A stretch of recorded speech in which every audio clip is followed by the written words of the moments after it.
नमस्कार प्यारे बच्चों, आप सभी का हृदय से मैं स्वागत करता हूं। चलिए आइए हम लोग अब डिस्टेंस रिले पढ़ रहे थे। डिस्टेंस रिले में हमारा एक रिले और बच जा रहा है जिसका नाम होता है रिएक्टेंस रिले।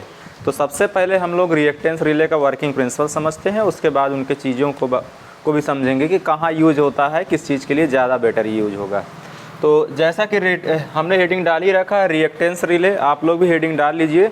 रिएक्टेंस रिले, अभी तक हम लोगों ने जितने रिले प्राप्त किया है डिस्टेंस रिले से रिलेटेड, मीन्स हमने इम्पीडेंस के बारे में पढ़ा और माहो रिले के बारे में पढ़ा है। तो सबके लिए, सबके वर्किंग प्रिंसिपल को समझने के लिए हमको क्या करना होता था, सबसे पहले हम ये करते थे कि सभी के लिए हम यूनिवर्सल टार्क इक्वेशन लिखते थे और फिर उसमें कुछ चेंजेज करके हम रिले के लिए टार्क या रिले के ऑपरेट होने की कंडीशन प्राप्त करते थे। तो उसी तरीके से हम यहाँ भी लिखेंगे universal torque equation,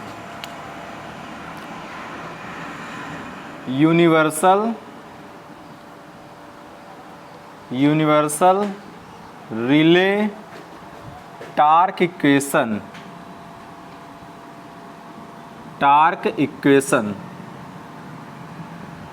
universal relay torque equation क्या होता है? T = K1I² plus K2V² plus K3VI cos theta minus tau plus K4।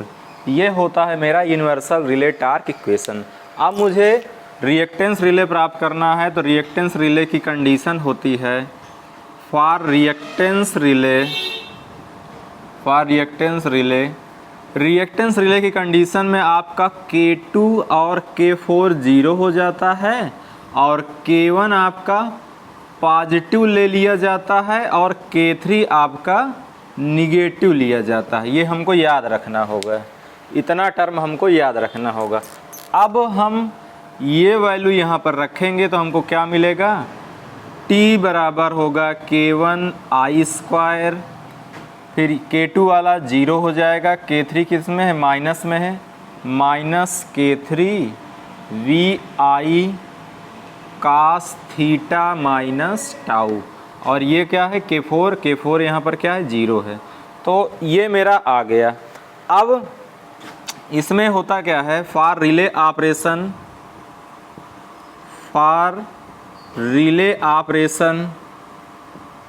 Operation कहूँ या पॉजिटिव टार्क पॉजिटिव मतलब ग्रेटर देन 0, और ग्रेटर देन 0 कब होगा? जब हमारा ये वाला टर्म, जब मेरा ये वाला टर्म इससे बड़ा होगा, इस वाले टर्म से ये वाला टर्म बड़ा होगा। जो अंडरलाइन में है ये वाला टर्म मुझे बड़ा चाहिए। तो मीन्स मैं इसको ऐसे लिख सकता हूँ, K1I² is greater than K3VI cos theta minus tau. ठीक है, अब इसको आगे सॉल्व किया जाए। K1I² greater than K3VI cos theta minus tau. Reactance relay के लिए हम थीटा बराबर 90 रखते हैं। थीटा बराबर मैं क्या रखता हूँ? 90। तो यहाँ पर K1I² is greater than K3VI cos theta minus 90 degree. ठीक है, अब आगे देखते हैं। K1I² greater than K3VI cos, अब इसमें हम माइनस कॉमन करेंगे, माइनस कॉमन कर लेंगे तो 90 डिग्री माइनस थीटा हो जाएगा। यही ना होगा ना? अगर हम माइनस कॉमन कर लेंगे तो जो अंदर का ब्रैकेट के अंदर जो माइनस वाला पार्ट होता है वो प्लस हो जाता है, प्लस वाला पार्ट माइनस में आ जाता है। अब इसको और सॉल्व किया जाए। K1I² is greater than K3VI cos minus theta, ये पूरा, इस पूरे को अभी ये पूरा मेरा हो जाएगा, मैं मानूँ इसको थीटा, तो ये cos माइनस थीटा बराबर cos theta, means 90 minus theta. अब और इसको सॉल्व किया जाए अगले स्टेप में। K3VI cos 90 माइनस थीटा बराबर क्या होता है? साइन थीटा हो। cos 90 माइनस थीटा बराबर साइन थीटा। अब यहाँ से क्या करते हैं, K1 K3 को हम इधर लाएंगे, K1 upon K3 is greater than VI sine theta. ये जो I2 है इसको मैं इधर ले आऊँगा इस साइड, बटे में क्या हो जाएगा I स्क्वायर, है ना। अब यहाँ से देखो K1 upon K3 is greater than I square से I कट जाएगा तो बचेगा ऊपर, क्या बचेगा V साइन थीटा, और बटे में क्या बचेगा I केवल बचेगा, तो ये हो जाएगा V by I। K1 upon K3 V by I क्या होता है, Z होता है, V बाई I Z। ये क्या हो गया Z sine theta, Z sine theta. इतनी चीज़ हमको निकल के आ गई है। अब हम लोग ये Z साइन थीटा क्या होता है, ये Z साइन थीटा क्या होता है, ऐसा करो एक इम्पीडेंस ट्रायंगल बनाओ, इम्पीडेंस ट्रायंगल बनाओ। इम्पीडेंस ट्रायंगल में आप जानते हो ये वाला Z होता है और ये वाली वैल्यू R होती है और ये वाली वैल्यू X होती है। अगर एंगल क्या है, थीटा है, एंगल थीटा है, तो R बराबर क्या लिख सकते हो, R बराबर Z cos थीटा। कैसे आया देखो यहाँ पर, और X बराबर आप क्या लिख सकते हो, Z साइन थीटा। मतलब ये हुआ कि आप x की जगह आप क्या लिख सकते हो, Z साइन थीटा। ये कैसे आया, अगर इसमें साइन थीटा की आप वैल्यू निकालो, ध्यान दो यहाँ साइन थीटा बराबर होता क्या है, लंब बटे कर्ण। लंब बटे कर्ण होता है ना, लंब हमारा कितना है x है, कोण के सामने वाला भुजा क्या होता है, लंब होता है, तो ये वाला लंब हुआ, लंब बटे कर्ण क्या है, ये पूरा, ये Z हमारा कर्ण है, तो x अपान Z। अब यहाँ से x की वैल्यू निकालो तो x बराबर हो जाएगा, इसका मल्टीप्लाई हो जाएगा Z साइन थीटा। तो आपने क्या देखा, x बराबर Z साइन थीटा, इस तरीके से आप निकाल लोगे। तो यहाँ पर ये जो आपका Z साइन थीटा है, इस Z साइन थीटा की जगह आप क्या लिख सकते हो, x लिख सकते हो। K1 upon K3 is greater than x। K1 upon K3 is greater than x।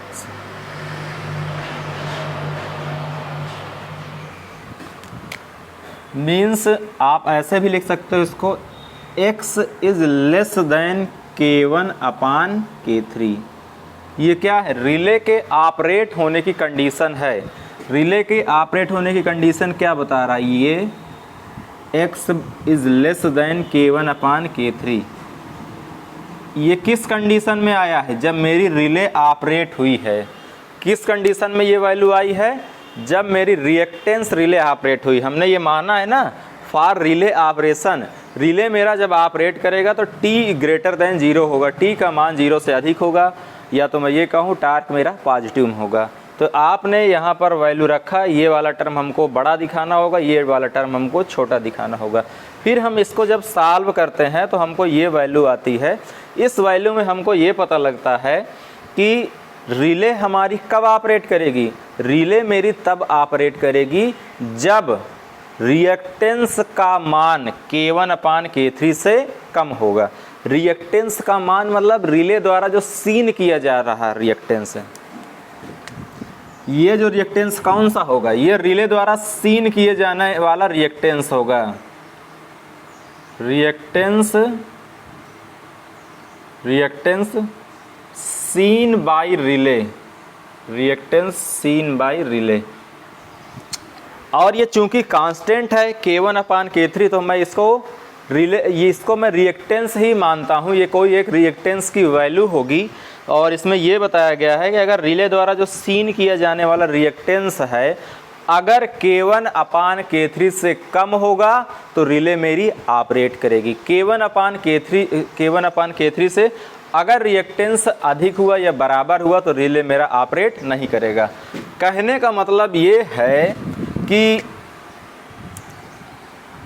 समझाने का मतलब ये है कि अगर x बराबर K1/K3 है तो रिले ऑपरेट नहीं करेगा। x is greater than K1/K3 है तो भी रिले ऑपरेट नहीं करेगा।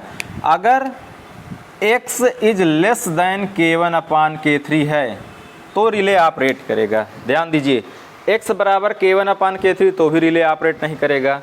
x is greater than K1/K3 तो भी रिले ऑपरेट नहीं करेगा। लेकिन x is less than K1/K3 तो रिले ऑपरेट कर जाएगा। ये जो x है, ये कौन सा x है? ये रिले द्वारा सीन किए जाने वाला रिएक्टेंस है। रिले द्वारा सीन किए जाने वाला रिएक्टेंस है। अगर मैं एक और एग्जाम्पल लूँ, मैं एक कुछ ऐसा एग्जाम्पल लूँ कि अगर मेरा ये ट्रांसमिशन लाइन है, बहुत छोटा सा यहाँ फिगर बनाया जाएगा, ये कोई रिले लगा, इस रिले का नाम है रिएक्टेंस रिले। ये मेरी कोई ट्रांसमिशन लाइन है ना। अगर मैंने माना कि यहाँ से यहाँ तक का रिएक्टेंस K1/K3 है, यहाँ से यहाँ तक का रिएक्टेंस क्या है? K1/K3 है। तो आप बताओ, अगर यहाँ पर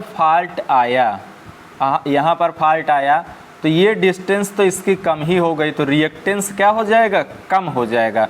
तो यहाँ पर जो रिले है, जो x रिएक्टेंस पढ़ रहा है, ये x जो रिएक्टेंस पढ़ रहा है, इसकी वैल्यू लेस दैन हो जाएगी K1/K3 से। इसकी वैल्यू लेस दैन हो जाएगी K1/K3 से। मतलब इस पॉइंट पर फॉल्ट आएगा, इस पूरे ट्रांसमिशन लाइन के लंबाई का रिएक्टेंस है K1/K3। अगर यहाँ पर कोई फॉल्ट आया तो क्या होगा? ये जो रिले है, जो रिएक्टेंस सीन कर रहा है, इस रिएक्टेंस की वैल्यू K1/K3 से कम होगी। K1/K3 से कम होने का मतलब है कि रिले मेरा ऑपरेट कर जाएगा। अगर इन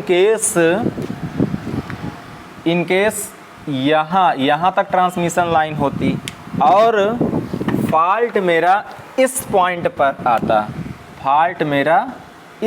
पर आता, ये मान लो इसको हमने F1 माना, इसको हम मान लेते हैं F2, तो जाहिर सी बात है कि अब जो ये रिले है, जो रिएक्टेंस देख रहा होगा, ये रिएक्टेंस, चूँकि इतनी लंबाई का रिएक्टेंस K1/K3 है, तो इतनी लंबाई का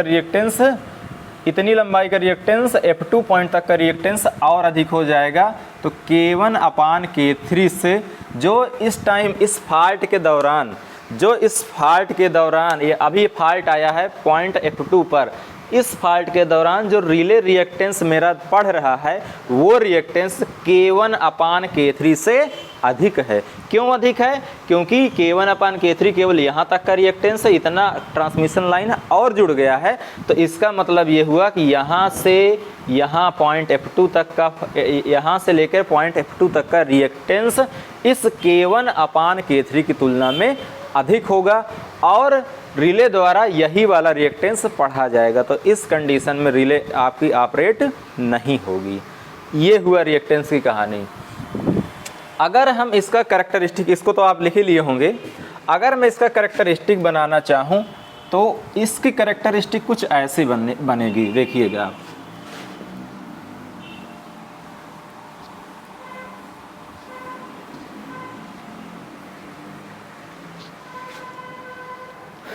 कैरेक्टरिस्टिक बनाओ।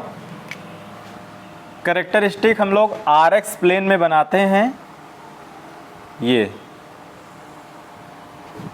हमारा R हो गया और ये मेरा X हो गया, RX प्लेन। और आपने क्या देखा है, ये रिएक्टेंस पर डिपेंड करता है, रिएक्टेंस पर। अगर रिएक्टेंस कम हुआ सेट वैल्यू से तो रिले ऑपरेट करेगी। रिएक्टेंस X वाला कौन सा पार्ट है? ये वाला पार्ट, ऊपर वाला पार्ट है रिएक्टेंस। और इसमें जो सेट वैल्यू है, कितनी है? इसमें जो सेट वैल्यू है K1/K3 सेट वैल्यू है, K1/K3 यहाँ तक सेट वैल्यू है। हमने माना कि यहाँ तक का रिएक्टेंस K1/K3 है, मतलब कि ये लाइन हमारी हो जाएगी रिले की रीच। ये लाइन क्या हो जाएगी? रिले की रीच। अगर इसके अंदर आया फॉल्ट तो रिले ऑपरेट करेगा। रिले क्या करेगा? ऑपरेट करेगा। और इसके बाहर अगर आया रिएक्टेंस का मान, मतलब इस रिएक्टेंस का मान इससे अधिक आया तो रिले ऑपरेट नहीं करेगी। अंदर वाला पार्ट ये वाला पूरा पार्ट मेरा, ये वाला पार्ट मेरा ऑपरेटिंग रीजन का है, ये मेरा पार्ट ऑपरेटिंग रीजन का है। तो यहाँ पर रिले ऑपरेट करेगा और ऊपर जाएगा तो रिले क्या हो जाएगा, ब्लॉक करेगा। क्योंकि ऊपर जाने का मतलब ये हुआ कि रिएक्टेंस की वैल्यू बढ़ना, और हमने रिएक्टेंस कितना सेट किया है, K1/K3। तो K1/K3 से अधिक रिएक्टेंस आएगा तो रिले ब्लॉक हो जाएगी, मीन्स ऑपरेट नहीं करेगी। K1/K3 से कम आएगा तो रिले ऑपरेट करेगी। ये होता है इसका कैरेक्टरिस्टिक डायग्राम, इस रिएक्टेंस रिले का ये होता है कैरेक्टरिस्टिक डायग्राम। तो हमने मोटा मोटा इस रिले में क्या समझा, ध्यान दो। इसमें हमने ये समझा कि हम जितनी लंबी ट्रांसमिशन लाइन होगी उस लंबाई के अनुसार उसका रिएक्टेंस निकाल लेते हैं, और वो रिएक्टेंस हम अपने रिएक्टेंस रिले में सेट कर देते हैं। जब भी कभी फॉल्ट आएगा तो रिएक्टेंस की वैल्यू अगर कम होगी तो रिले मेरा ऑपरेट कर जाएगा, अदरवाइज रिले ऑपरेट नहीं करेगा। ये है सीधी सीधी बात। अब इसके कुछ इम्पॉर्टेंट नोट्स हैं, इनको भी लिखना चाहिए हमको। तो इसको हटा के यहाँ लिख लेते हैं हम लोग इम्पॉर्टेंट नोट के बारे में।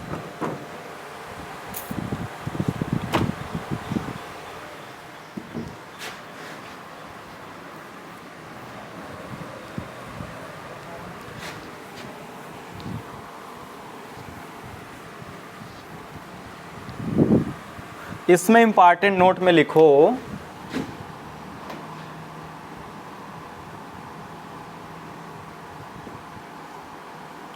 सबसे पहले तो सीधी सी बात, यह करंट ऑपरेटेड, यह करंट ऑपरेटेड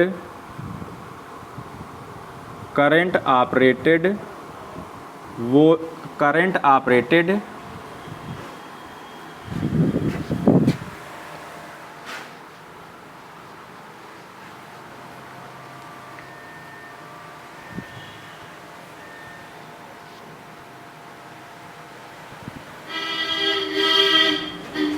यह current operated directional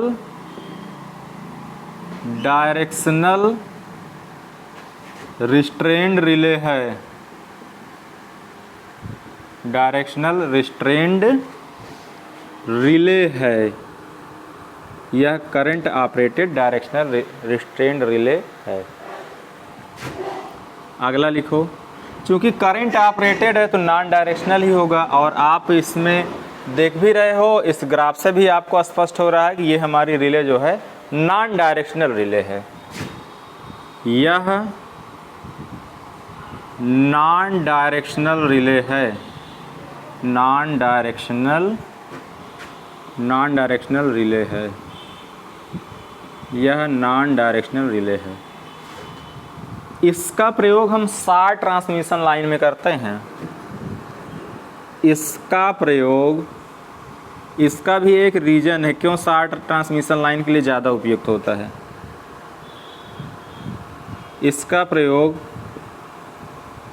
short transmission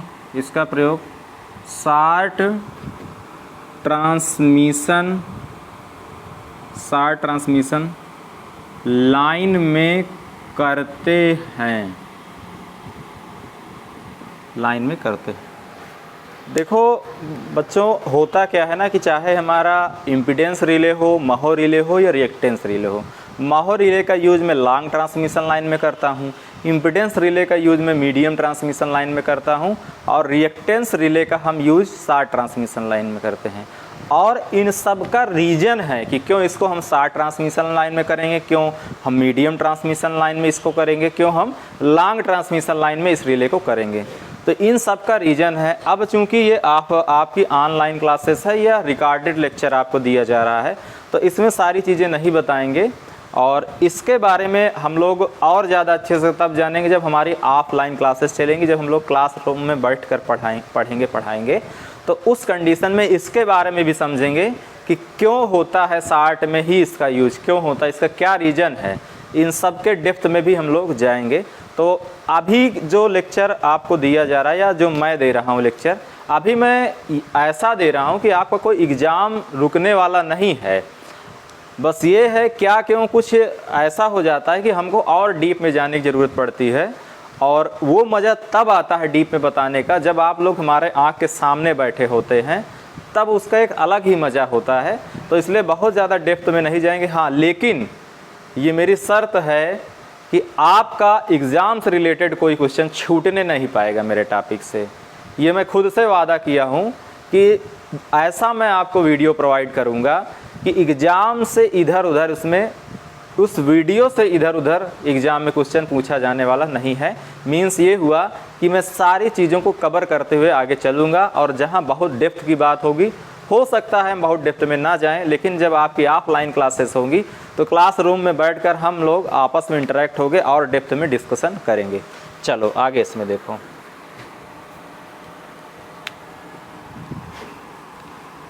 यह रिले फेज टू ग्राउंड, यह relay phase two ground fight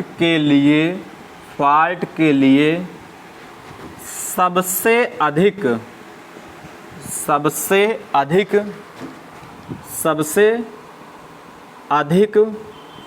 उपयुक्त होती है। ये जितने भी हमने टॉपिक लिखा है, जिसमें हमने नोट लिखाया है, ये आप जान लो, ये अगर 4 नोट लिख गया तो 4 ऑब्जेक्टिव क्वेश्चन आपका तैयार है, और सीधा सीधा इसी में से पूछ भी लिया जाएगा। इसमें कुछ मॉडिफाई नहीं करेगा, सीधा सीधा आपसे पूछ लिया जाएगा। और इसका जो स्ट्रक्चर होता है इस रिले का, मीन्स रिएक्टेंस रिले का स्ट्रक्चर होगा इंडक्शन कप टाइप। इसका स्ट्रक्चर होगा इंडक्शन कप टाइप। तो इस तरीके से आपका इम्पीडेंस रिले, माहो रिले और रिएक्टेंस रिले कंप्लीट होता है। अब डिस्टेंस रिलेटेड से कुछ 2-3 टॉपिक्स हमारे और बच रहे हैं, जिनके बारे में हम समझ लेते हैं। वो रिले से रिलेटेड होता है, जैसे कि रीच है, अंडर रीच क्या होता है, ओवर रीच क्या होता है। इससे अक्सर एग्जाम में क्वेश्चन पूछे जाते हैं और इसको हमको समझना भी चाहिए। तो चलिए इसको हम हटाते हैं और अगले टॉपिक की ओर हम लोग बढ़ेंगे।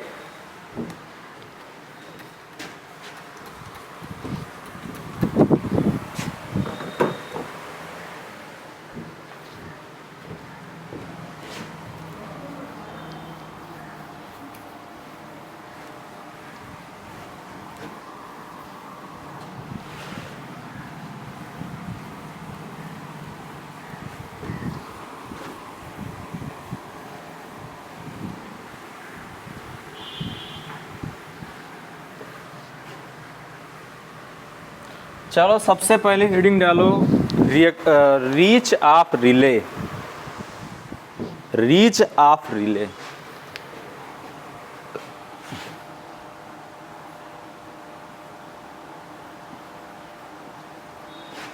रीच ऑफ रिले नाम तो आप लोगों ने सुना होगा इसका। रीच ऑफ रिले का सीधा सा मतलब ये होता है कि रिले हमारा जितनी लंबाई तक की लाइन को प्रोटेक्ट करता है वो कहलाता है रीच ऑफ रिले। जितनी लंबाई तक के लाइन में सुरक्षा प्रदान करता है या प्रोटेक्शन प्रदान करता है वो क्या कहलाएगा, रीच ऑफ रिले। जैसे आपको अगर उदाहरण के तौर पर का बताया जाए कि मान लो ये कोई एक मकान है किसी का है, ये कोई एक मकान है किसी का है ना, ये कोई एक मकान है किसी का है। तो अगर मान लो कि आपका बीच वाला मकान आपका है, तो आप इस मकान की सुरक्षा करेंगे, इस अपने मकान की तो आप सुरक्षा करेंगे ही करेंगे। और कहाँ से करेंगे, यहाँ से लेके यहाँ तक पूरे की करेंगे सुरक्षा।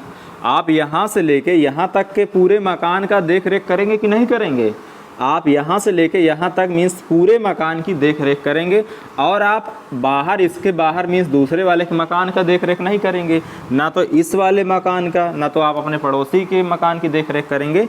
तो आप अपने मकान की यहाँ से लेकर मीन्स पूरे मकान की सुरक्षा करेंगे। तो कहा जाए तो ये आपके लिए आपकी रीच हो गए, आप यहाँ से यहाँ तक के लिए आपका क्या हो गया, रीच हो गया। इसी तरीके से होता है रिले में भी इसी तरीके से होता है। अगर ये कोई हमारा रिले है, ट्रांसमिशन लाइन से कनेक्ट है, तो ट्रांसमिशन लाइन में हम सेट कर देते हैं भाई कि इस रिले के द्वारा जो प्रोटेक्शन हमको प्राप्त करना है वो यहाँ से यहाँ तक, जहाँ तक के बीच का डिस्टेंस सेट कर दिया, या जितनी लंबाई तक रिले प्रोटेक्शन प्रदान करता है, या जितनी लंबाई तक रिले प्रोटेक्ट करता है या पार्ट से प्रोटेक्शन प्रदान करता है, वो पूरी लंबाई हमारा क्या कहलाता है, रीच ऑफ रिले। क्या कहलाएगा, रीच ऑफ रिले। जितनी लंबाई तक रिले द्वारा हमको प्रोटेक्शन प्राप्त होगा वो उस रिले का रीच कहलाता है।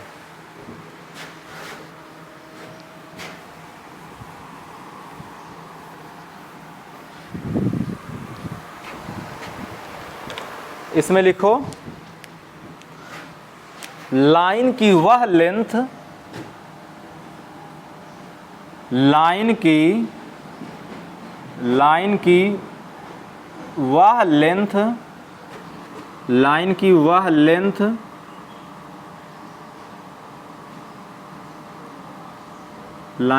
लेंथ जहां तक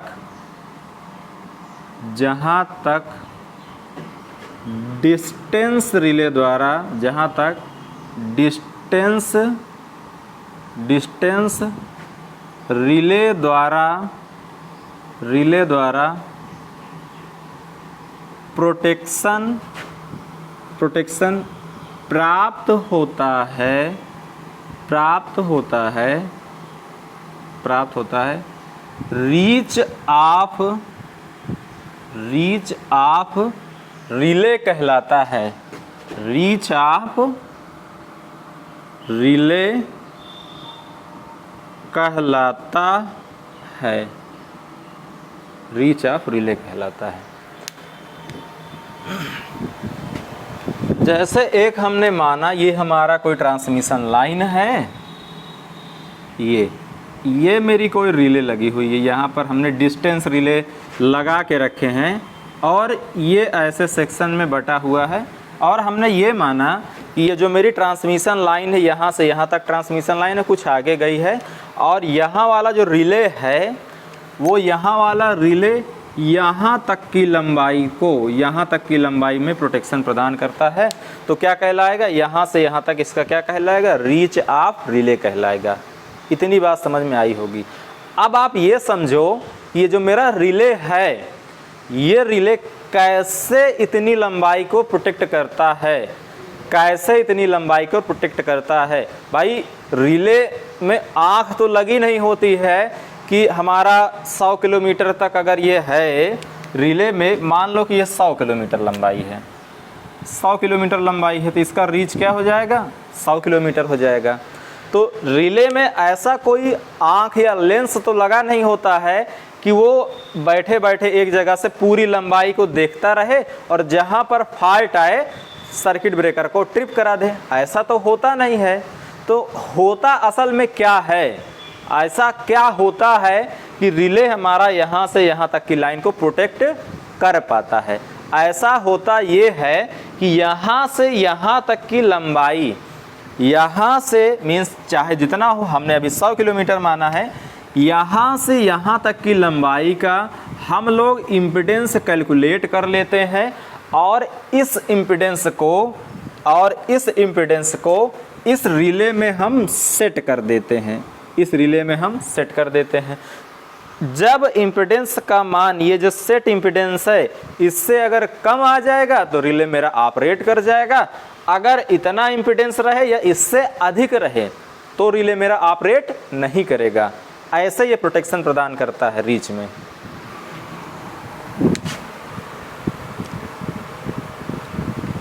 चलो इसी चीज़ को हम लोग लिखेंगे या तो चलो यहाँ लिखते हैं मैं, डिस्टेंस रिले में लिखो, डिस्टेंस रिले में, डिस्टेंस रिले में, डिस्टेंस रिले में लाइन की लंबाई, लाइन की लंबाई कुछ भी हो सकती है, हमने 100 किलोमीटर माना था, लाइन की लंबाई के अनुसार, लाइन की लंबाई के अनुसार इम्पीडेंस, इम्पीडेंस, इम्पीडेंस सेट कर दिया जाता है, इम्पीडेंस सेट कर दिया जाता है, सेट कर दिया जाता है, और यदि फॉल्ट के दौरान, यदि फॉल्ट के दौरान रिले में प्रीसेट मतलब ये वाला प्रीसेट इम्पीडेंस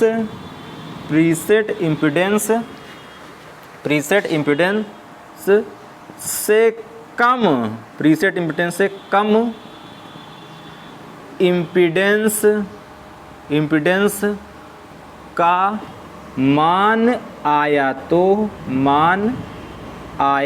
तो रिले ऑपरेट कर जाएगी, रिले ऑपरेट कर जाएगी, रिले ऑपरेट कर जाएगी। सिंपल सा कॉन्सेप्ट है रीच ऑफ रिले क्या होता है।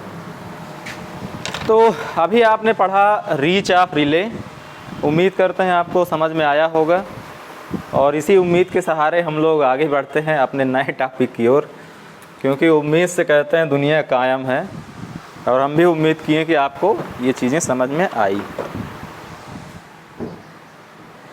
अब हमारा अगला टॉपिक हो जाएगा अंडर रीच। सारे टॉपिक बड़े आसान हैं और बड़े इंटरेस्टिंग हैं।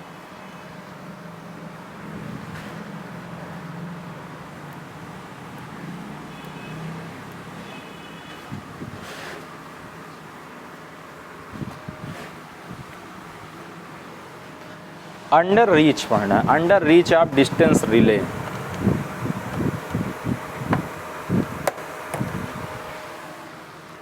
Under reach of distance relay, चलो हेडिंग डालो,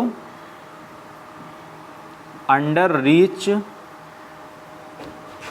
of distance relay, under reach of distance relay. अगला टॉपिक हमारा ये है। Under reach of distance relay में सबसे ज़रूरी चीज़ तो आप ये याद रख लीजिए कि under reach of distance relay में आपका रिले ऑपरेट नहीं कर पाता है।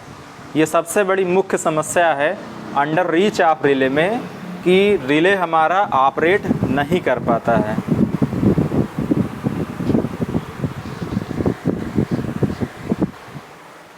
इसमें होता क्या है, तो एक पॉइंट मैं लिख ही लेता हूँ ये,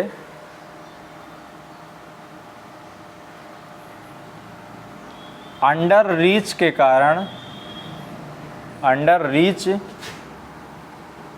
के कारण, अंडर रीच के कारण रिले ऑपरेट नहीं करता है, रिले ऑपरेट नहीं करता है, रिले ऑपरेट नहीं करता है। इसमें देखो सीधा सीधा मतलब ये होता है, कुछ ऐसा समझो, उसके बाद दूसरा भी तरीका लिया जाएगा। इसमें कुछ ऐसा समझो, ये हमारा रिले लगा हुआ है ट्रांसमिशन लाइन में, और ये मेरी कोई ट्रांसमिशन लाइन है। जब इसमें ठीक है, और यहाँ तक का अभी मैं केवल मान ही रहा हूँ कि यहाँ तक का जो रेजिस्टेंस है वो 100 ओम है। ये केवल माना गया है समझाने के नज़रिए से, और जब इसमें फॉल्ट आया तो ये फॉल्ट आने पर होगा क्या, ये हमारा टूट कर ग्राउंड होगा। और हो सकता है ग्राउंड होने के दौरान यहाँ पर आर्क आए, यहाँ पर कुछ आर्क आए, यहाँ पर आर्क। और मैं ये मानूँ ये जो आर्क का रजिस्टेंस है वो आर्क का रजिस्टेंस हमारा आर्क का रजिस्टेंस मैं ऐसा मानूं कि आर्क का रजिस्टेंस 10 ओम आया, ठीक है। और जब यहाँ से यहाँ तक की लाइन जब मेरी टूट गई तो ये जो बची हुई लाइन है, इस लाइन का जो इम्पीडेंस है वो मेरा कितना है, वो मैं ऐसा मानूं कि इस लाइन का इम्पीडेंस मान लूँ कि 95 ओम है। तो अब इस रिले के लिए जो टोटल इम्पीडेंस होगा, ये टोटल इम्पीडेंस कितना हो जाएगा।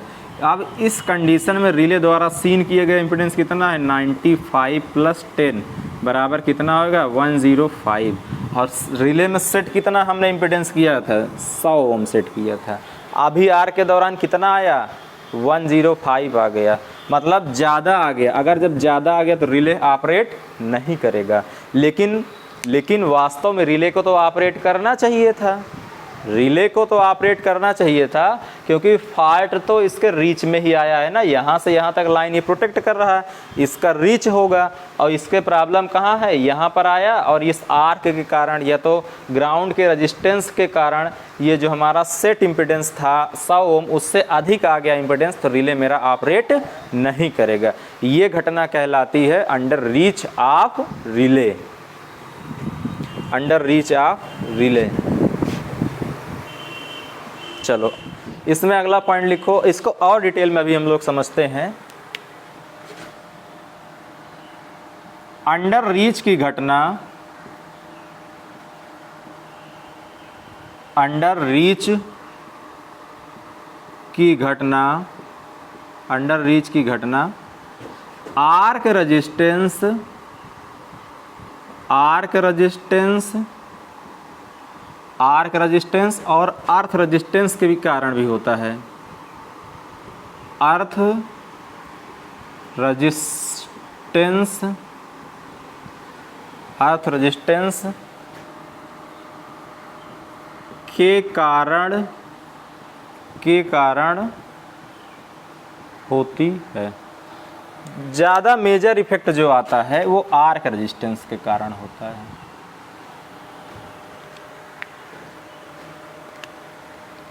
आप लिखो, अब ये होता कैसा है, फॉल्ट के दौरान, फॉल्ट के दौरान,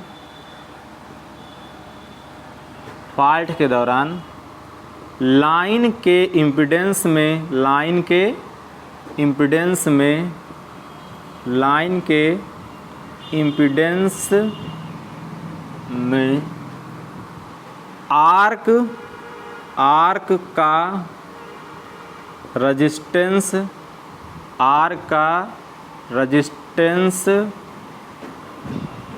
जुड़ जाता है, आर्क का रेजिस्टेंस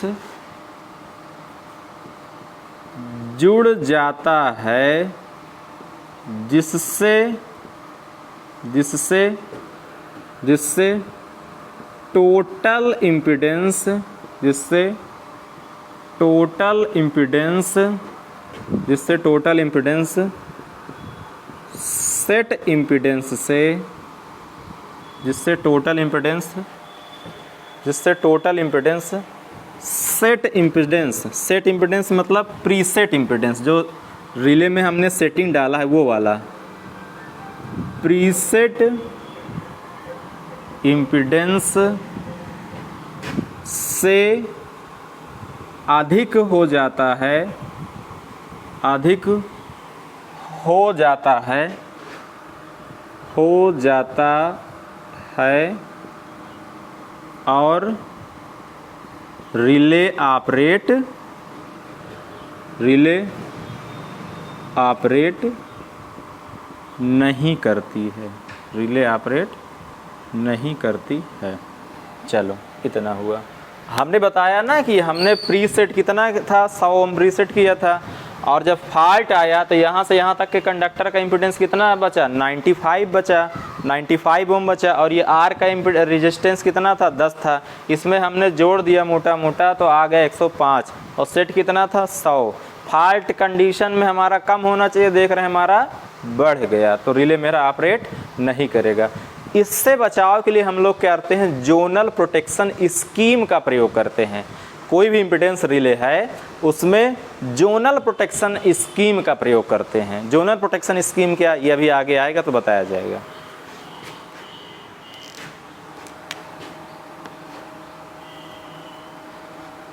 इससे बचने के लिए इसमें लिख लीजिए, इससे बचने के लिए zonal protection scheme, zonal protection scheme का प्रयोग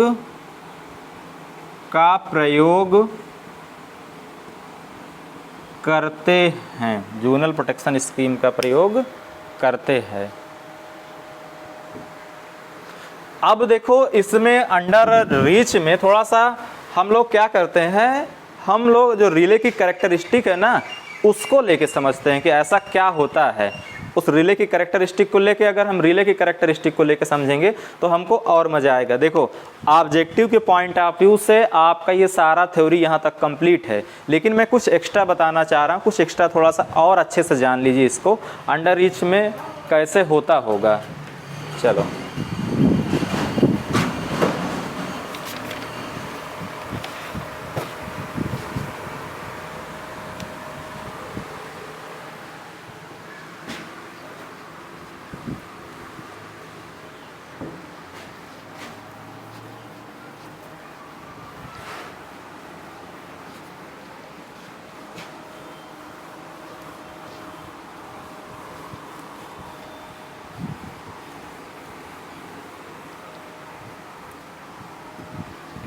अभी हम लोग ओवर रीच हम लोग क्या करेंगे, ट्रांसमिशन लाइन ही है और उसमें ये समझेंगे वो अंडर रीच की घटना होती है, और अंडर रीच की घटना हम इसके फेजर डायग्राम या कैरेक्टरिस्टिक के द्वारा हम समझना चाह रहे हैं। चलो अब पहली एक कंडीशन मानो, ये सबसे पहले तो आप ये मानो कि ये मेरी ट्रांसमिशन लाइन है, ये हमारी कोई ट्रांसमिशन लाइन है और यहाँ पर एक रिले लगा हुआ है, कोई भी रिले, अभी के लिए मैं मान लूँ कि इम्पीडेंस रिले है। इसका जो रीच है वो यहाँ तक इसका रीच है ना। ये वोल्टेज होगा, यहाँ पर कोई करंट फ्लो हो रही होगी, इससे बहुत ज़्यादा मतलब नहीं है। हमने अभी ये माना कि जो मेरा फॉल्ट आया वो नज़दीक आया, रिले के नज़दीक आया, यहाँ पर आया फॉल्ट, ये इसको हमने फॉल्ट को माना है F1। क्या माना है, F1। तो इस कंडीशन में जो रिले में अर्थ फॉल्ट करंट फ्लो होगी वो कैसे फ्लो होगी, ध्यान दो, वो ऐसे फ्लो होगी। ये जैसे ये रिले से फ्लो होते हुए जाएगी, ये ऐसे आएगी और ये ग्राउंड से होते हुए ऐसे फ्लो करेगी। ये ग्राउंड से होते हुए फ्लो करेगी। मीन्स इस रिले में जो करंट फ्लो हो रही है यहाँ से इस कंडक्टर के थ्रू यहाँ आया ग्राउंड, ग्राउंड से होते हुए यहाँ आया। तो यहाँ पर आप ये देखेंगे कि यहाँ पर यहाँ से यहाँ तक का अर्थ रेजिस्टेंस भी तो कुछ होगा, अर्थ रेजिस्टेंस भी होगा। अब जो रिले द्वारा सीन किया जाएगा इम्पीडेंस, ये अर्थ रेजिस्टेंस प्लस इस कंडक्टर का इम्पीडेंस, प्लस ये अर्थ रेजिस्टेंस। तो इसको हम नाम दे देते हैं, इसको हम नाम देंगे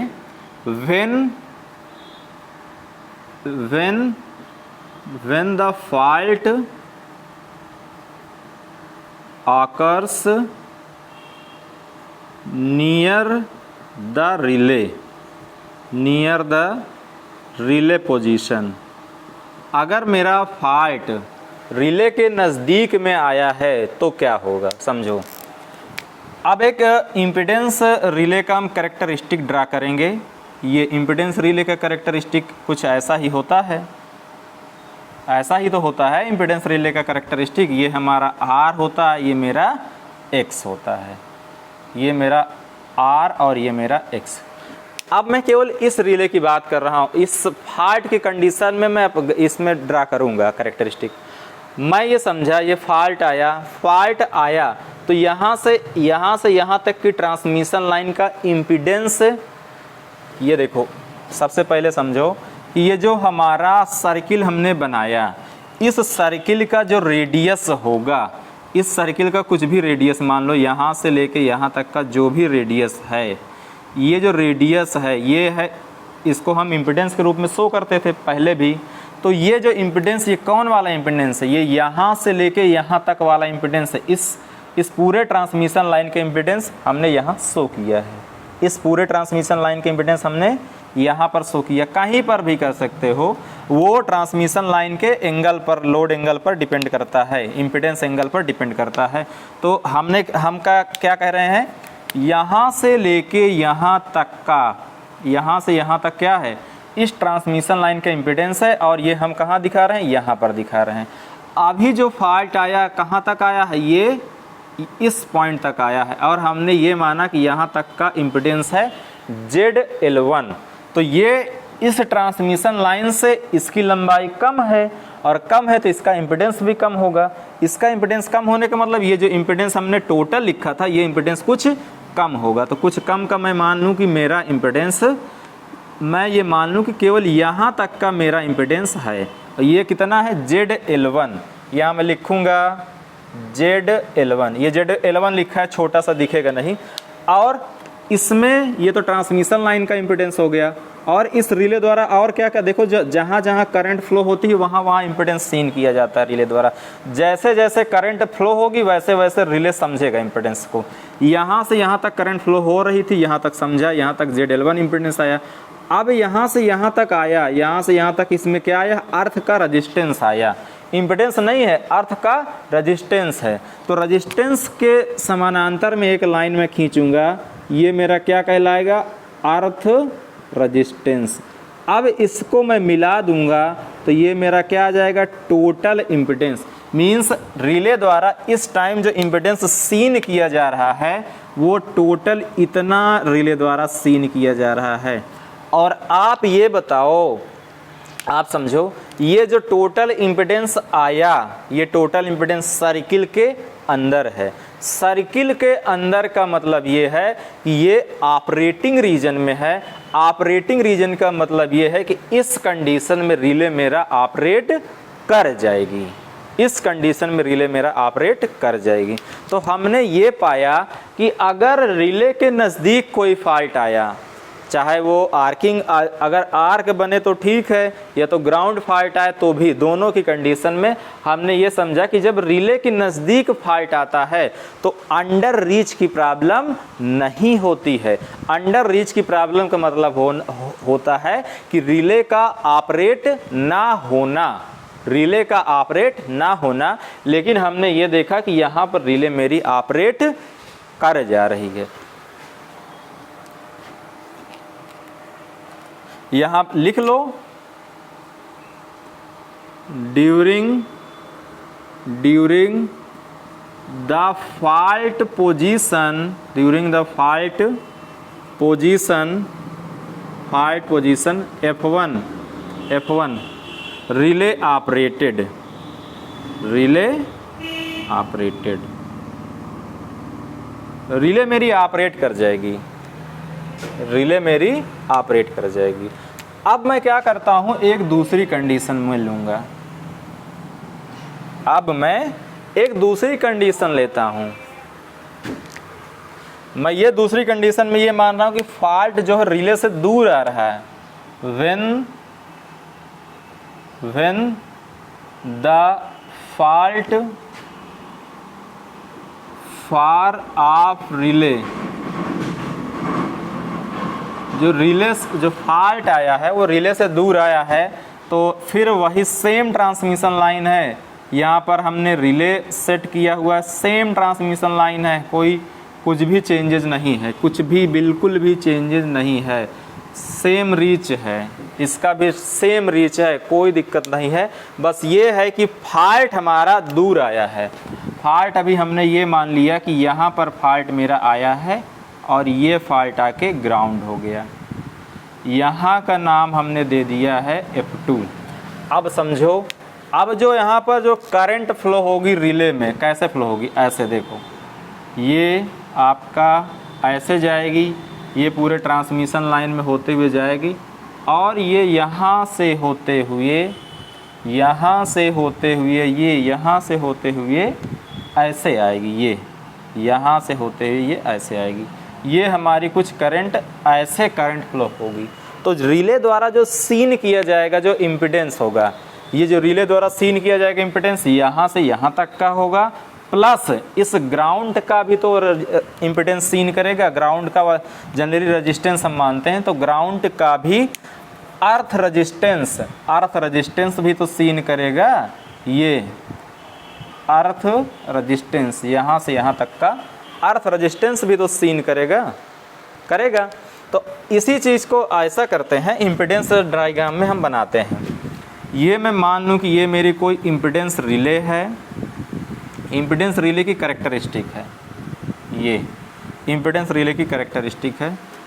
अब यहाँ से यहाँ तक ये जो इस जो हमने सर्किल बनाया है, सर्किल का रेडियस हमारा क्या है, सर्किल का रेडियस हमारा हो जाएगा रीच ऑफ रिले। सर्किल का रेडियस, अगर ये सर्किल का मेरा रेडियस में बना दूं तो ये क्या है, रीच ऑफ रिले। अगर यहाँ से लेके यहाँ तक का टोटल लाइन का इम्पिडेंस अगर मैं Z मानूं, यहाँ से यहाँ तक का टोटल इम्पिडेंस मैं Z मानूं, और अभी जहाँ फॉल्ट आया उसका इम्पिडेंस मैं क्या मानूं, ZL2, तो ये टोटल लंबाई क्या है, Z है, और हमारा क्या है, फॉल्ट हमारा कहाँ तक है, F2 पॉइंट तक है। तो F2 पॉइंट तक हमारा कुछ कम हो जाएगा, तो यहाँ पर Z ना रहकर क्या हो जाएगा, ZL2, क्या रह जाएगा, ZL2। हमने ये माना कि ZL2 हमारा यहाँ तक है। अब इसमें देखो ग्राउंड का रेजिस्टेंस भी जुड़ रहा, अर्थ रेजिस्टेंस भी जुड़ रहा, चाहे आर्क भी रेजिस्टेंस होता है और अर्थ रेजिस्टेंस भी होता है। जो अंडर रीच की प्रॉब्लम होती है आर्क रेजिस्टेंस के कारण होती है या तो अर्थ रेजिस्टेंस के कारण होती है। यहाँ देखो, तो इतना तो हमने लाइन का भी इम्पिडेंस लिख दिया, अब हमको क्या, अर्थ का रेजिस्टेंस इसमें ऐड करना है। तो अर्थ का रेजिस्टेंस ऐड करने के लिए इस रेजिस्टेंस के समानांतर हम ग्राउंड का रेजिस्टेंस यहाँ पर ऐड करेंगे। तो हमने यहाँ से यहाँ तक माना कि ये मेरा अर्थ रेजिस्टेंस है। अब क्या करते हैं, इस लाइन को हम मिला देंगे। अभी जो रिले द्वारा सीन किया जाएगा, रिले द्वारा यहाँ से यहाँ तक का इम्पिडेंस सीन किया जाएगा, रिले द्वारा यहाँ से यहाँ तक का इम्पिडेंस सीन किया जाएगा। और हम ये देख पा रहे हैं कि ये जो इम्पिडेंस सीन किया जा रहा है ये सर्किल से बाहर है, और सर्किल के अंदर वाला ऑपरेटिंग रीजन होता है और सर्किल के बाहर वाला नॉन ऑपरेटिंग रीजन होता है। और ये कहाँ तक, सर्किल के बाहर है, तो इसका मतलब रिले ऑपरेट नहीं करेगी। जबकि फॉल्ट तो इसी लाइन में आया है ना, फॉल्ट तो मेरा इसी लाइन में आया है, फिर भी रिले मेरी ऑपरेट नहीं करेगी। तो ये घटना क्या कहलाएगी, under reach of relay. Fault आया लेकिन फिर भी रिले मेरी ऑपरेट नहीं हुई, within the reach fault आया फिर भी रिले मेरी ऑपरेट नहीं हुई, तो ये क्या घटना कहलाएगी, under reach of relay. Under reach of relay.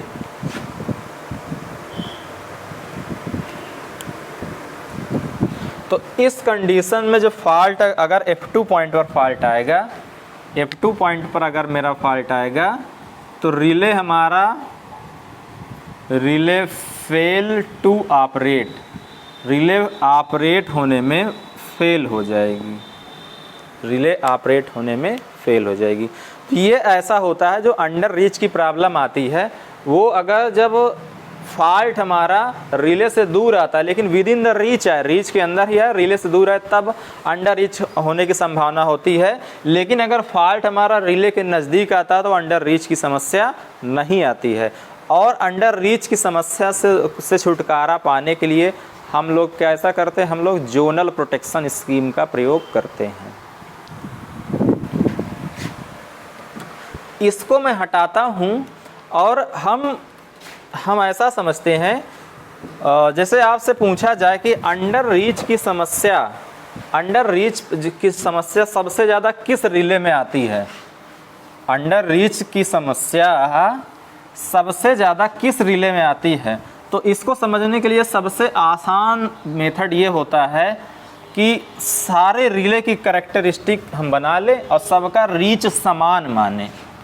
Reach जो होगा सबका समान होगा और उनका हम सबका कैरेक्टरिस्टिक ड्रा कर लें, लेकिन शर्त ये है कि सभी रिले का जो रीच होगा वो समान होगा, जो रिले का रीच होगा वो समान होगी। चलो इसमें देखो, हम एक रिले बना रहे हैं, हम क्या कर रहे हैं, पहले हम इम्पीडेंस रिले बना दिए, ये लो, ये हमारा इम्पीडेंस रिले का हो गया, है ना।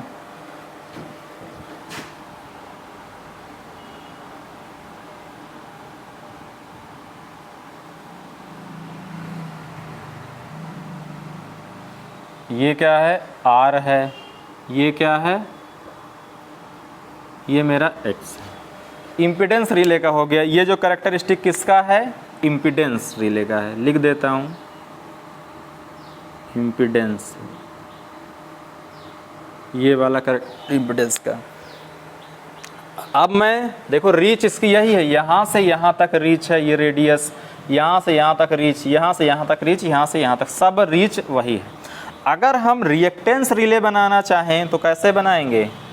रिएक्टेंस रिले का रीच हम सभी रिले का, यहाँ पर इस इम्पीडेंस रिले भी मैं बनाऊंगा, इम्पीडेंस रिले भी मैं बनाऊंगा, रिएक्टेंस रिले भी मैं बनाऊंगा, महो रिले भी बनाऊंगा, और तीनों रिले का जो रीच है, जो प्रोटेक्शन का लेंथ है, वो तीनों रिले का समान होना चाहिए।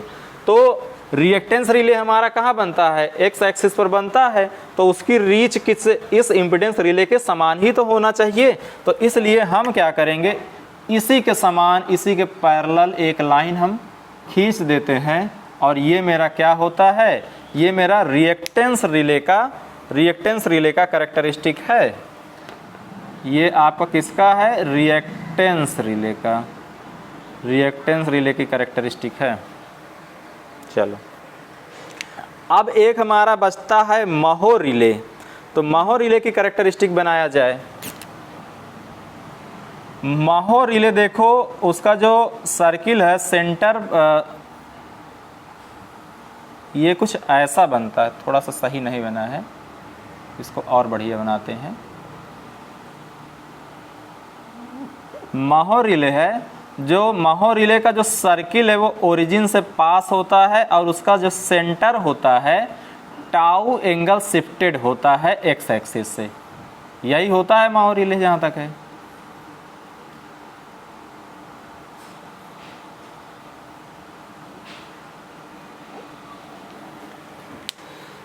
ये हमारा महो रिले है।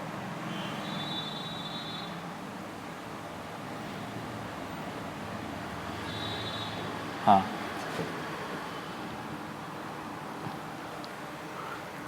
देखो हम इसके अंदर क्यों बनाए हैं, इसके अंदर बनाने का कोई बहुत मकसद नहीं है, बस हमको तीनों रिले का रीच इक्वल रखना था, तो इसलिए मुझे यहाँ इसको अंदर बनाना पड़ता है। इसका जो रीच है यहाँ से यहाँ तक का है, इम्पीडेंस रिले का भी यही रीच है, और रिएक्टेंस रिले का भी यही रीच है। मतलब अगर कोई ट्रांसमिशन लाइन होती, ये R होता, रेजिस्टेंस होता, तो यहाँ से यहाँ तक की जो लंबाई थी, यही हमारा क्या कहलाएगा, रीच। और सबका इस डायग्राम में सबका रीच सेम है। मैं ऐसा फिगर बनाया हूँ कि सबके लिए रीच सेम है, ठीक है। ये इम्पीडेंस रिले का है, ये रिएक्टेंस रिले का है, ये ब्लू वाला महो रिले का है। अब आप समझो, ये ट्रांसमिशन लाइन है, इसमें कोई इम्पीडेंस था, और इस ट्रांसमिशन लाइन में कोई फॉल्ट आया, तो जब फॉल्ट आएगा तो होगा क्या, समझो। जैसे ही आपका फॉल्ट आएगा तो पहले कुछ ना कुछ तो ट्रांसमिशन लाइन का इम्पीडेंस होगा। ये ट्रांसमिशन लाइन का इम्पीडेंस आ गया, ये ऐसा करते हैं इसको और ऐसे बनाते हैं। ये हमारा ट्रांसमिशन लाइन का इम्पीडेंस है। अब ट्रांसमिशन लाइन का इम्पीडेंस है, इसमें मान लो कि कुछ अर्थ का रेजिस्टेंस कुछ आर्क का रेजिस्टेंस जुड़ गया, तो यहाँ से यहाँ तक पहुँचा ये अर्थ रेजिस्टेंस। अब इसमें मान लो अर्थ रेजिस्टेंस और मिल जाए तो ये यहाँ से यहाँ तक जुड़ जाएगा। तो अब इसको मिला देंगे तो अब इस टाइम इक्विवेलेंट इम्पीडेंस जो रिले द्वारा देखा जाएगा, इक्विवेलेंट इम्पीडेंस जो रिले द्वारा देखा जाएगा वो क्या होगा, यहाँ से लेके यहाँ तक होगा। अभी नहीं समझे होंगे।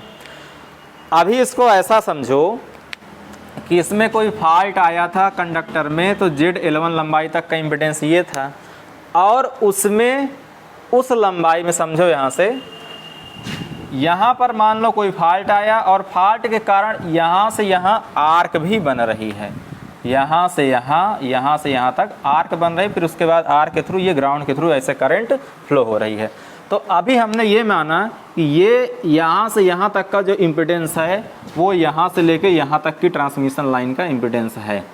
अब उसके बाद आर्क का रजिस्टेंस इसमें जोड़ा, यहाँ पर हमने आर्क का रजिस्टेंस इतना जोड़ दिया। अब उसके बाद यहाँ पर इतना हमने अर्थ का रजिस्टेंस जोड़ा, यहाँ पर सीरीज में ही अर्थ का हमने रजिस्टेंस जोड़ दिया। अब जो रिजल्टेंट इम्पीडेंस इस रिले द्वारा सीन किया जाएगा वो यहाँ से यहाँ तक का होगा। जो रिजल्टेंट इम्पीडेंस सीन किया जाएगा वो कहाँ से कहाँ तक का, यहाँ से यहाँ तक का होगा।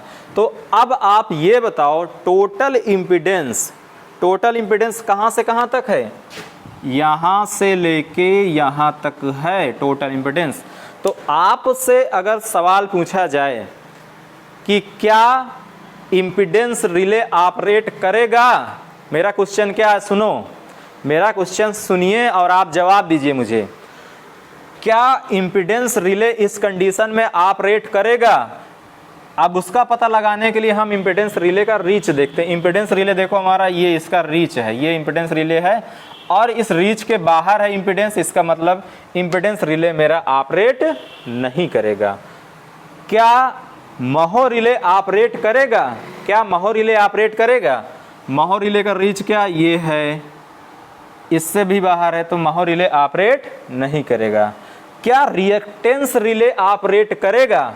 रिएक्टेंस रिले ये है और रिएक्टेंस रिले के नीचे ही है, ये रिएक्टेंस रिले के नीचे ही है, मीन्स रिएक्टेंस रिले मेरा ऑपरेट करेगा। तो आप ये कह सकते हो कि रिएक्टेंस रिले में अंडर रीच की समस्या सबसे कम आती है। एक तो आप ये वर्ड बोल सकते हो, दूसरा आप ये वर्ड बोल सकते हो कि अर्थ फॉल्ट प्रोटेक्शन के लिए, क्योंकि अर्थ फॉल्ट प्रोटेक्शन में आर्क आता है, अर्थ फॉल्ट प्रोटेक्शन के लिए रिएक्टेंस रिले हमारा सबसे उपयुक्त होता है, आप ये भी कह सकते हो। और आपने ये देखा कि रिएक्टेंस रिले में अर्थ रेजिस्टेंस का या आर्क रेजिस्टेंस का कोई प्रभाव नहीं पड़ता है, अर्थ रेजिस्टेंस या आर्क रेजिस्टेंस का कोई प्रभाव नहीं पड़ता है। अब एक सवाल ये आता है कि सबसे ज्यादा किस में प्रभाव पड़ेगा अंडर रीच का? अंडर रीच का सबसे ज्यादा प्रभाव किस में पड़ेगा?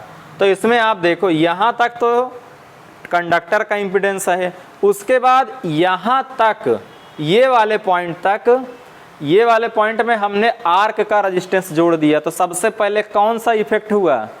सबसे पहले कौन इफेक्ट हुआ? सबसे पहले महो रिले इफेक्ट हुआ। उसके बाद जब और रेजिस्टेंस जुड़ा तब कौन अफेक्ट हुआ? तब इम्पीडेंस रिले अफेक्ट हुआ। मतलब अगर और रेजिस्टेंस यहाँ नहीं हम जोड़ते, और रेजिस्टेंस हम यहाँ नहीं जोड़ते तो हमारा केवल महो रिले अफेक्टेड होता, लेकिन इम्पीडेंस रिले अफेक्टेड नहीं होता। मीन्स आप ये कह सकते हो कि अंडर रीच की समस्या सबसे ज़्यादा महो रिले में होती है, सबसे ज़्यादा महो रिले में अंडर रीच की समस्या होती है। यहाँ से हमको ये चीज़ निकल के आई। चलो तो इसको आप फटाफट बना लो, फिर हम लोग अपने अगले टॉपिक की ओर बढ़ेंगे।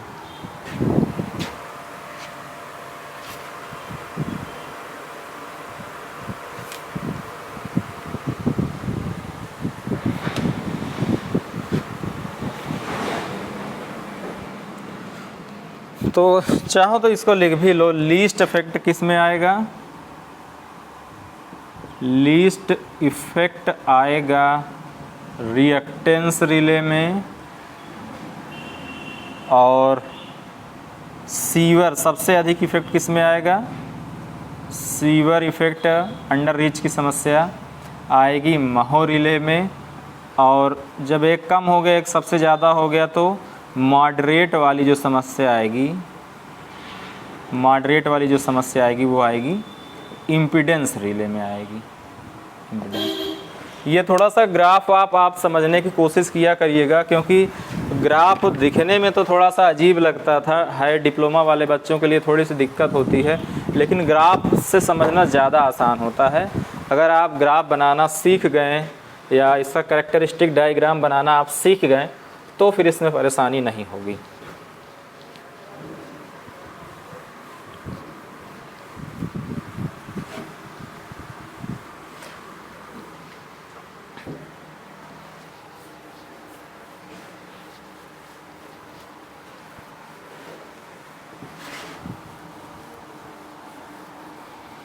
अगला टॉपिक हम लोग पढ़ेंगे over reach of relay.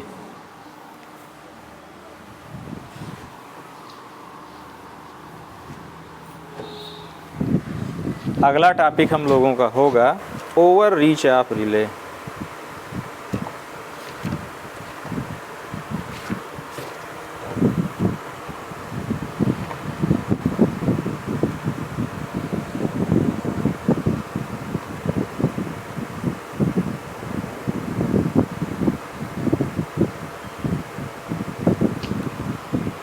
Over reach of relay.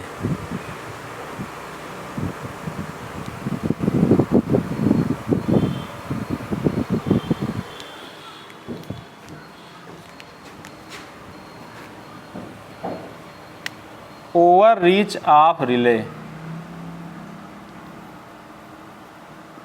Over reach of relay.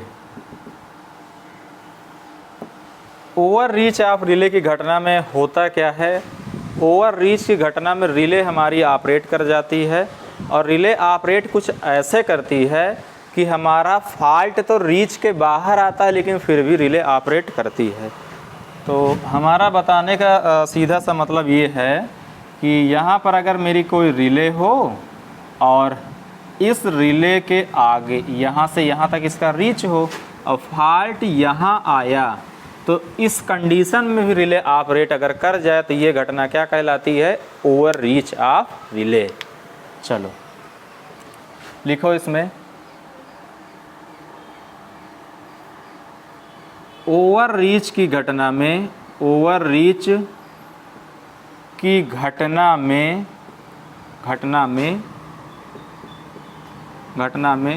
Relay operate कर जाती है।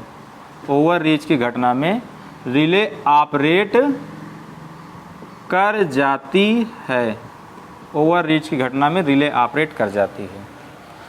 दूसरा आप लिखो, फॉल्ट के दौरान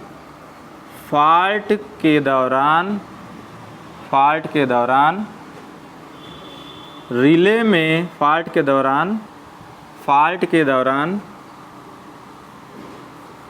दौरान इम्पीडेंस का मान, फॉल्ट के दौरान इम्पीडेंस का मान प्रीसेट वैल्यू से अधिक होने पर रिले ऑपरेट कर जाए, relay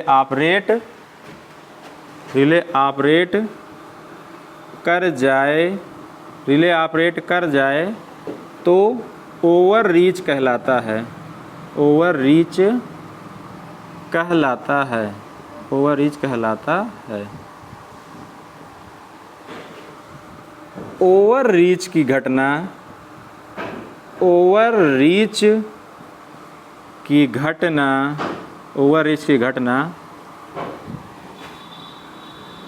DC offset, over reach की घटना फॉल्ट करंट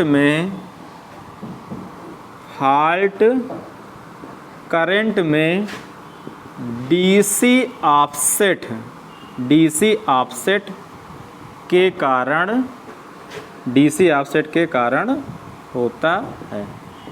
डीसी ऑफसेट के कारण ओवररीच की घटना हो जाती है। डीसी ऑफसेट के कारण कैसे होती है समझो। ऐसा समझो कि यहाँ से यहाँ तक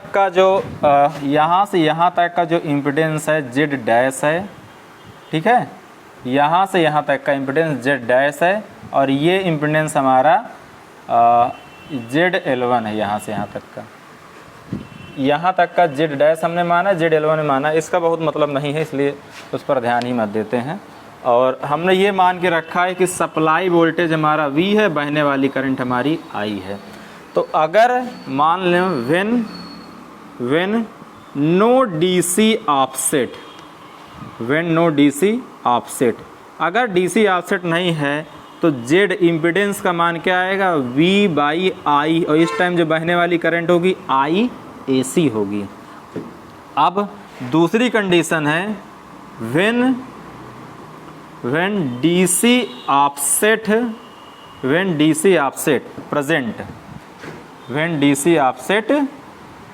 अगर डीसी ऑफसेट है तो इस कंडीशन में इम्पीडेंस क्या आएगा, इस कंडीशन में इम्पीडेंस आएगा, या तो इसको लिख दो जेड नो ऑफ लिख दो, ज़्यादा सही रहेगा, और इसको जेड डैश की जगह हम लिख दें जेड ऑफ।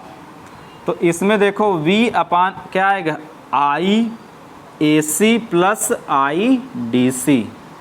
इस कंडीशन में IAC और IDC दोनों रहेगा, तो ये आपका हो जाएगा IAC का स्क्वायर प्लस IDC का स्क्वायर। यहाँ आप समझो ये इतना है और ये इतना है। फॉल्ट हमारा वही है, एक सिमेट्रिकल फॉल्ट था, उतनी ही दूरी पर है एक असिमेट्रिकल, एक में डीसी कंपोनेंट है। इसमें देख रहे हो अगर करंट की वैल्यू बढ़ जाएगी तो आपका ये जेड ऑफ आपका कम हो जाएगा, अगर तो यहाँ से आप ये अगर इसको और इसको रिलेट करो, इसको और इसको आप रिलेट करोगे तो आप ये पाओगे कि जो आपका जेड ऑफ आ रहा है वो लेस देन हो जाएगा जेड नो ऑफ से, हो जाएगा ना। जेड ऑफ जो होगा वो आपका हो जाएगा उससे जेड नो ऑफ से, मतलब जब आपका डीसी कंपोनेंट नहीं है और इसमें डीसी कंपोनेंट है तो ये इसकी तुलना में ये वाला आपका कम हो जाएगा।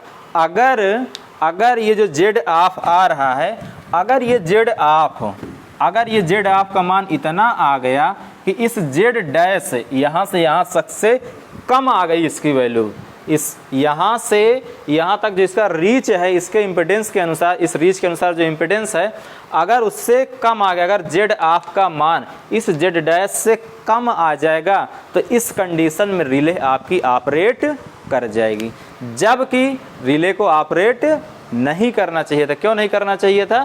क्योंकि हमारा जो फॉल्ट आया है आगे है, रीच के बाहर है। ठीक है, तो ये होता है ओवर रीच की समस्या। और ओवर रीच की समस्या किसके कारण आती है? डीसी ऑफसेट के कारण आती है। ये ध्यान दीजिएगा, हमेशा ओवर रीच की समस्या डीसी ऑफसेट के कारण आती है। और दूसरी चीज़, ओवर रीच की समस्या से बचने के लिए हम लोग क्या करते हैं? ओवर रीच की समस्या से बचने के लिए हम लोगों को जोनल प्रोटेक्शन स्कीम की बात करना होता है। जोनल प्रोटेक्शन, तो ओवर रीच की समस्या हो या अंडर रीच की समस्या हो, इससे बचने के लिए हम लोग जोनल प्रोटेक्शन स्कीम का यूज करते हैं।